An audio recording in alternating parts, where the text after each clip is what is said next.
एक बार की बात है। एक गांव में एक किसान रहता था। उस किसान को जानवर पालने का बहुत शौक था।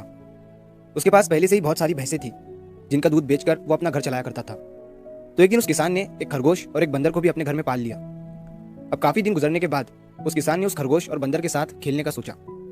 उस किसान ने अपने खेत में बहुत सारे छोटे छोटे गड्ढे कर दिए और फिर उन गड्ढों पर मिट्टी डालकर उन गड्ढों को बंद कर दिया और किसी एक गड्ढे में उस किसान ने एक गाजर को छुपा दिया। अब उस किसान ने खरगोश और बंदर को उस गाजर को ढूंढने के लिए कहा। खरगोश बहुत ही कॉन्फिडेंट था और उसे अपने आप पर बहुत विश्वास था। उसने एक एक गड्ढे को खोदना शुरू किया और गाजर ढूंढने लगा। लेकिन बंदर जो था वो बहुत ही नेगेटिव और आलसी था। उसने सोचा कि खेत में इतने सारे गड्ढे हैं और वो गाजर किसी एक गड्ढे में है, इतना कौन ढूंढेगा। वो बंदर ये सोचकर एक गड्ढे के ऊपर जाकर सो गया। अब उधर खरगोश अपनी पूरी मेहनत से गाजर ढूंढ रहा था। एक एक करके खरगोश ने सारे गड्ढे देख लिए, लेकिन उसे किसी भी गड्ढे में गाजर नहीं मिली। सिर्फ एक गड्ढा बाकी रह गया था, जिसके ऊपर बंदर सो रहा था।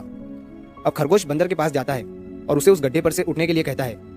जैसे ही बंदर उस गड्ढे पर से उठता है, खरगोश गड्ढा खोद कर गाजर बाहर निकाल लेता है और अपने मालिक को ले जाकर दे देता है। बंदर ये देखकर हैरान हो जाता है कि जिस गड्ढे के ऊपर वो इतनी देर से सो रहा था, गाजर उसी के अंदर थी। वो सिर्फ एक बार खोद कर देख लेता तो गाजर उसे मिल जाती और वो मालिक की नजरों में बड़ा बन जाता। यही सोचकर वो अपने किए पर पछता रहा था। दोस्तों, इस कहानी से हमें 3 बहुत बड़ी सीखें मिलती है। पहली ये है कि हमें कभी भी अपने काम के प्रति नेगेटिव नहीं सोचना चाहिए। जैसे उस बंदर ने सोचा कि इतने सारे गड्ढे हैं और गाजर किस गड्ढे में है पता नहीं। यही सोचकर उसने उस काम को अपने लिए बड़ा बना दिया।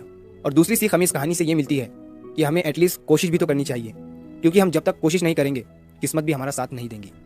अगर वो बंदर जिस गड्ढे पर सोया हुआ था वहां से ही गाजर को ढूंढना शुरू करता तो उसे गाजर मिल जाती, लेकिन उसने कोशिश ही नहीं किया। और तीसरी सीख हमें इस कहानी से ये मिलती है कि हमें जल्दी हार नहीं माननी चाहिए।